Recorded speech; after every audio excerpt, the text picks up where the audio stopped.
احكي لنا عن بخيت اللي حصل ايه في موضوع المصنع بتاعك. انا موضوع المصنع بقى، انا قفلت الساعه 6 المغرب ومشيت. اتصلوا بيا الجيران قالوا لي المصنع بتاعك فيه نار من جوه. قلت لهم اشتروا القفل خش على بال ما يجي. جيت ما كملتش 10 دقايق من البيت لغايه هنا. جيتوا فاتحين الباب ما حدش قادر يخش. النار ولعه وما حدش قادر يخش. كان يوم ايه يا عم؟ كان يوم الثلاث بالليل الساعه 9:30. تمام. ف بلغت بقى بعد كده؟ جيت الناس بلغت. انا ما فيش اعصاب. جت الخمس مطافي على عربيات 5 مطافي، وجت الحكومه جو عانوا لغايه يما طفوا الحريق ومشينا. الناس بالاسم قالت لي يا بخيت ما تكبرش الموضوع، خلي الموضوع بسيط عشان خاطر ايه الحكايه تخلص او احسن لكم. ايوه. قلت له ماشي يا باشا. فروحنا الاسم، بدل ما صاحب حق راحوا اتهمين لي اني انا داير مكان بدون رخصه. اساسا ما حدش مرخص في المنطقه كلها. المنطقه هنا فيها كام مصنع؟ حوالي 100 مصنع. في حد عنده يعني رخص في يعني ما فيش حد عنده رخص. وبعدين احنا من حوالي شهر جه مساعد رئيس الحي وعمل لنا مؤتمر على اساس يسهل لنا ونرخصه. احنا عاوزين نرخصه بس الحكومه مش مساعدانا.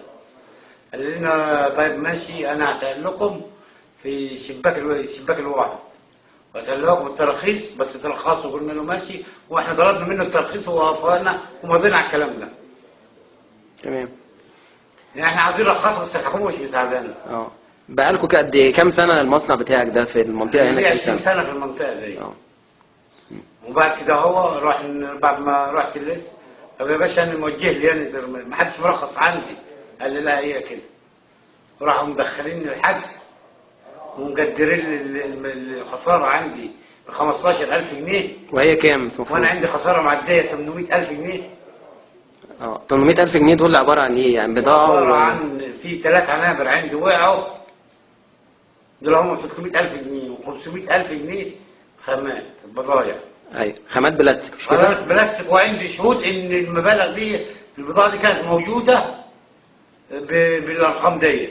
ايوه. واجيب لهم شهود مسلمين مش مسيحيين. يعني المحضر اللي اتعمل على انك انت الخسائر بتاعتك الخسائر عندي 15,000 جنيه. 15,000 جنيه. وانا عندي خسائر اكتر من 800. انا مش عايز حاجه، انا عايز بس يجيبوا لي اللي عمل كده. هو يعني الحكومه في راسه من فوق و100 100، بس احنا عاوزين برضه يسعفونا يجيبوا لي اللي عمل كده اهو وياخد جزاته، عشان ده حرام. اللي انت عندك كاميرات في المصنع مش كده؟ لا انا ما عنديش. عندي المصنع اللي جنبيه هو اللي صورنا الولا، وفعلا بالفعل راحوا جوه وخدوه. بس لغايه دلوقتي انا مش عارف الدنيا ايه فيه. وبعد كده راح موديني دخلوني الحبس، قالوا لي ثاني يوم هتتعرض على النيابه. طب يا باشا روح واجيك الصبح على النيابه. قال لي لا، ما رضيش يسيبني اطلع. وراح لغايه الصبح جو خدوني على النيابه الساعه 10 الصبح، وحطوا في دي كلبشات في ايد واحد حرامي.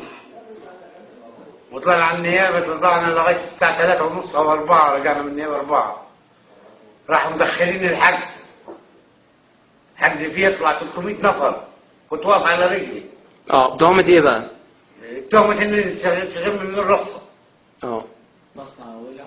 مصنع ولع وبيتي خربان، وراح يحبسوني. وقفت من الساعة 4 لغاية الساعة 8:30 ما خدوني على العرض وانا واقف على رجلي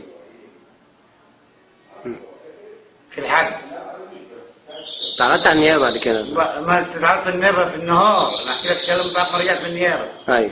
رجعت من النيابه الساعه 4. حتى وكيل النيابه بقول له يا باشا انا عندي 800,000 جنيه خساره. قال له خلاص هثبتها لك. جيت في المحكمه ما ثبتش حاجه. ورحت بعد كده اهو جو لغايه لما جينا بالليل، راح عملوا لي كورنيه وصوروني مجرم. وراح عرضت على رئيس النيابه رئيس المباحث، قال له لا بخيت سيبه شويه. لغايه الساعه 12:30 واحده راح بعت لي وراح دخلونا الحجز تاني. راح بعت لي قال لي بخيت انتوا تدخلين الموضوع في حكايه دين وده غلط، فاحنا عايزين نخلصوا الموضوع ونلموه. قلت له ماشي يا باشا. قال لي بس انا هسيبك دلوقتي تجيني بكره الساعه 12 تكون عندي. قلت له حاضر يا باشا. ورحت ما رضيتش اروح له تاني، وادي اللي حصل معايا. طب انت دلوقتي يعني طلباتك ايه؟ انا طلباتي دلوقتي يعني انت عايز حقي. بتوجه صوتك يعني من المسؤولين، بتطلب ايه؟ بطلب حقي، واطلب يعني اطلب يشوفوا مين اللي عمل الحكايه دي ومين اللي وراها. هذا اللي عايزه، انا عايز حقي بس، انا مش عايز حاجه، انا عايز حقي بس. الموضوع ده حصل قبل كده مع مصانع تانية؟ حصل حصل في امتى برضه ولعوا، بس ما اتعملهمش محاضر. لانهم خايفين. مع مسيحيين برضو؟ وجات مطاف وطفت وكل حاجه، والورق اللي مسبوط في المطاف عندهم. المطاف طلعت وطفت حريق وما حدش برضو خايفه. ما بلغوش. لا يعمل محضر يروح يوجهوه يتوجه له تهمه زينا كده. زي ما حصل معايا. عشان ما عندوش ترخيص. هيروح هناك يروح يدور تهمه، يبقى يجري على قضيه بعد كده.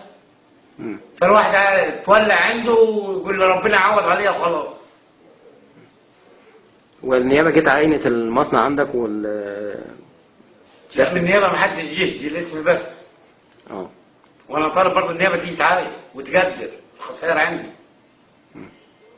تيجي تعاين وتقدر الخسائر اللي عندي دي. عندي خسائر 800,000 جنيه.